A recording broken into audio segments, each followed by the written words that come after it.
बिस्मिल्लाहिर्रहमानिर्रहीम। अस्सलाम वालेकुम friends, hopefully you all are fine. सबसे पहले तो आपसे रिक्वेस्ट है कि चैनल को प्लीज़ सब्सक्राइब कर दीजिए, लाइक कर दीजिए वीडियो को, और इसको अपनी बाकी क्लास वाले के साथ भी लाजमी शेयर कीजिएगा। अच्छा, आज हम 10th केमिस्ट्री के चैप्टर 16 केमिकल इंडस्ट्रीज़, ये जो चैप्टर है लास्ट चैप्टर, इसके हम एक्सरसाइज MCQs करेंगे और साथ साथ मैं आपको एक्सप्लेन भी कर दूँगी। So take out your text books and open page number 174 page number पे आ जाए। नंबर 1 है concentration is a separating technique. Concentration आपके पास एक टेक्निक है, सेपरेटिंग टेक्निक इसको कहा जाता है, ठीक है। तो इसकी फर्स्ट की ये बी ऑप्शन करेक्ट है। अच्छा, ये MCQ आपका कहाँ से आया है? आपके पेज नंबर 156 पे आप देखें, मेटलर्जी टॉपिक है इसका। मेटलर्जी क्या है? बेसिकली ये एक्सट्रैक्शन, मेटल की एक्सट्रैक्शन का प्रोसेस होता है। प्योर फॉर्म में मेटल को एक्सट्रैक्ट करने के लिए जो प्रोसेस इस्तेमाल किया जाता है तो इसको कहते हैं मेटलर्जी। इसका फर्स्ट स्टेप जो होता है वो है कंसंट्रेशन।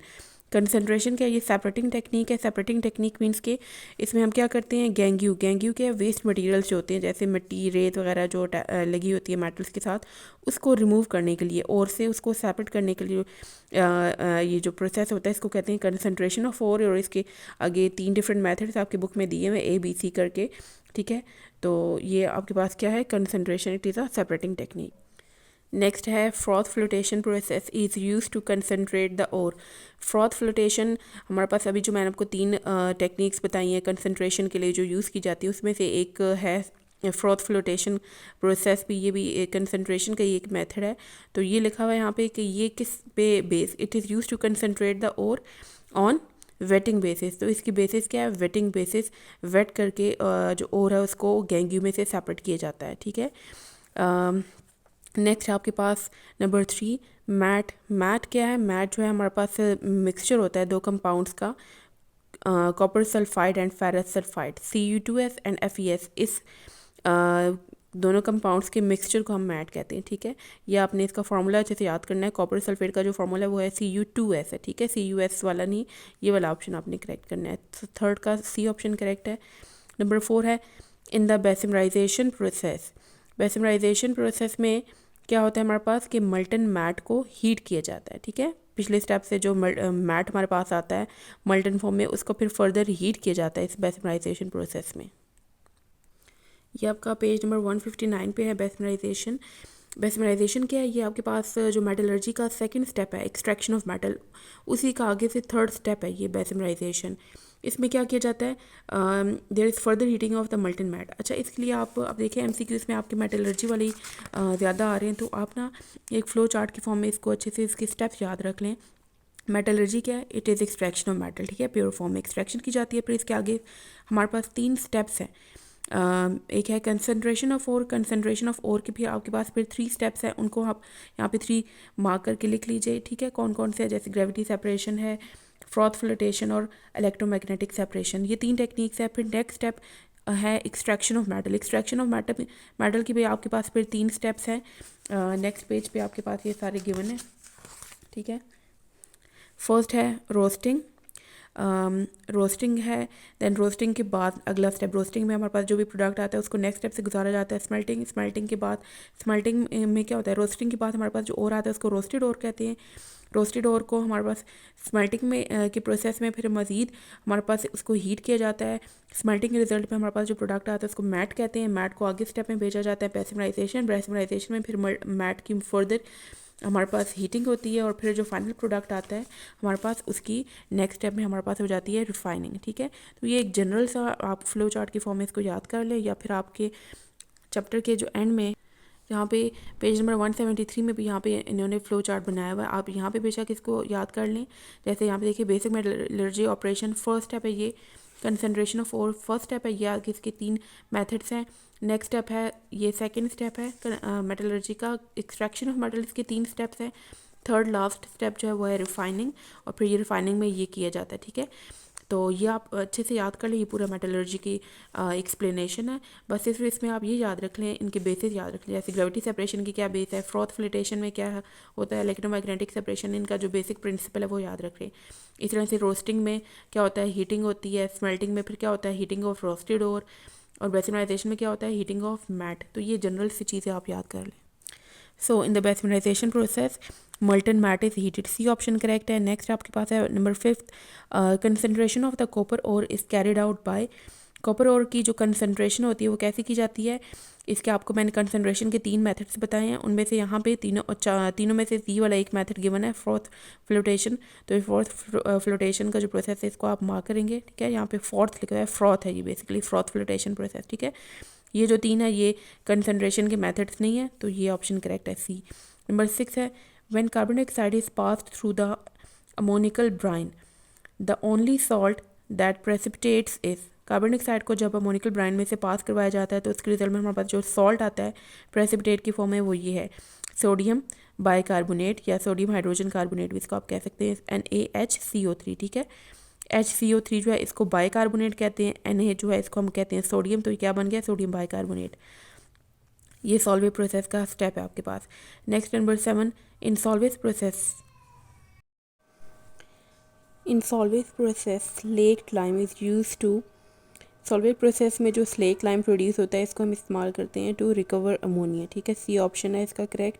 स्लेक लाइम का ये फॉर्मूला है आपके पास, कैल्शियम हाइड्रोक्साइड, इसमें 2 हाइड्रोक्सिल ग्रुप्स होते हैं।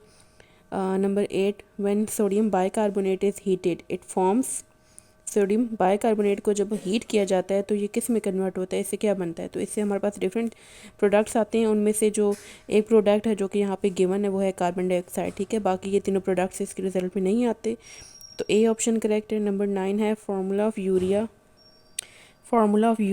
यूरिया का जो फार्मूला है वो है डी ऑप्शन। इसमें क्या होता है कि सेंटर में CO कार्बोनाइल ग्रुप है, CO, और उसके दोनों साइड पे NH2 ग्रुप्स अटैच है, ठीक है। इधर भी NH2 है और इस साइड में भी NH2, तो ये आपके पास फार्मूला है यूरिया का।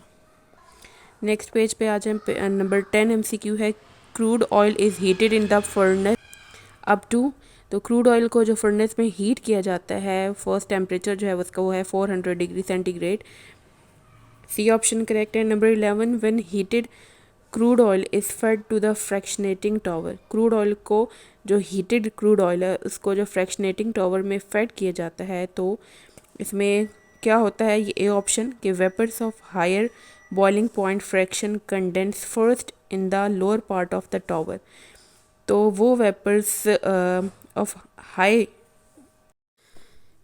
हायर बॉइलिंग पॉइंट फ्रैक्शन, अब इसमें वो वाला फ्रैक्शन जिसका बॉइलिंग पॉइंट हाई होता है उसके जो वेपर्स हैं वो कंडेंस होते हैं, लिक्विफाइड होते हैं, मीन्स वेपर से दोबारा लिक्विड फॉर्म में कन्वर्ट होते हैं, इस प्रोसेस को हम कंडेंसेशन कहते हैं। तो कंडेंस सबसे पहले होते हैं वो, और ये कलेक्शन जो होती है इसकी लोअर पार्ट में होती है टॉवर के, ठीक है।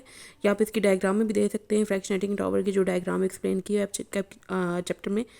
ओके, सो 11 का ए ऑप्शन करेक्ट है। नेक्स्ट जो है आपके पास 12th, which one of the following is used as jet fuel, jet fuel को के तौर पर कौन से इसमें से ऑयल इस्तेमाल होता है, तो ये है केरोसिन ऑयल, ए ऑप्शन करेक्ट है। नंबर 13 है विच one of the following is not fraction of crude oil. अच्छा, अब यहाँ पे जिनका क्रूड ऑयल लिखा हुआ है वहाँ पे आप रेजिडुअल ऑयल कर दें, ये बेसिकली रेजिडुअल ऑयल के फ्रैक्शन लिखे हुए हैं इनमें से 3, और जो चौथा है ये वाला इसका फ्रैक्शन नहीं है रेजिडुअल का, ठीक है। तो यहाँ पे क्रूड नहीं बल्कि रेजिडुअल ऑयल आएगा। तो रेजिडुअल जो हमारे पास होते हैं उसमें उसके रेजिडुअल जो है इसमें फ्यूल ऑयल इसका फ्रैक्शन नहीं है, बाकी ये तीनों जो है ये रेजिडुअल ऑयल का पार्ट है, ठीक है। नंबर 14 है विच one of the following is not a fraction of petroleum, इसका आंसर है अल्कोहल। अल्कोहल पेट्रोलियम का फ्रैक्शन नहीं है, बाकी ये तीनों जो हैं हम पेट्रोलियम से ऑब्टेन करते हैं but not alcohol, C option है। नेक्स्ट 15 है the nitrogen present in urea is used by plants to synthesise, nitrogen जो यूरिया में प्रेजेंट होते हैं वो प्लांट्स इस्तेमाल करते हैं प्रोटीन्स बनाने के लिए, ठीक है। बी ऑप्शन है इसके करेक्ट है, क्योंकि प्रोटीन्स अमाइनो एसिड से मिलकर बने होते हैं और अमाइनो एसिड्स में हमारे पास जो मेन एलिमेंट्स आते हैं उनमें नाइट्रोजन भी प्रेजेंट होता है। सो 15 का बी ऑप्शन करेक्ट है। नंबर 16 है विच one of the following organic compound is found in gasoline, gasoline में कौन सा ऑर्गेनिक कंपाउंड पाया जाता है, उसमें हमारे पास ये वाला ऑर्गेनिक कंपाउंड है C8H18, ठीक है। सी ऑप्शन करेक्ट है इसकी।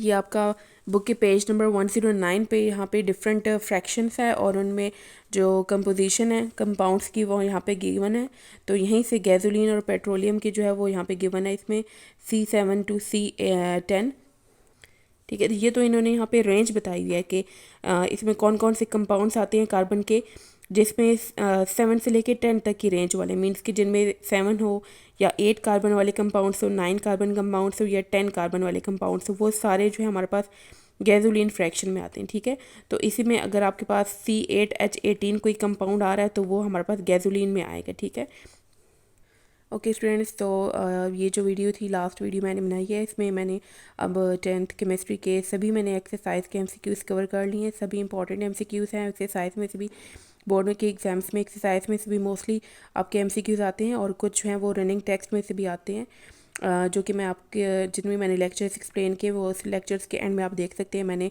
पॉइंट्स जो है वो हाईलाइट करवाए हुए हैं हर एक वीडियो के एंड में, तो आप वीडियोस देख लीजिएगा। क्लास 10th केमिस्ट्री की वीडियो प्लेलिस्ट मैंने बनाई है चैनल पे, वहाँ से देख के आप सभी चैप्टर की एक्सप्लेनेशन देख सकते हैं और जो भी पॉइंट्स मैंने हाईलाइट करवाए हैं वो हर एक वीडियो के एंड में दिए हुए हैं।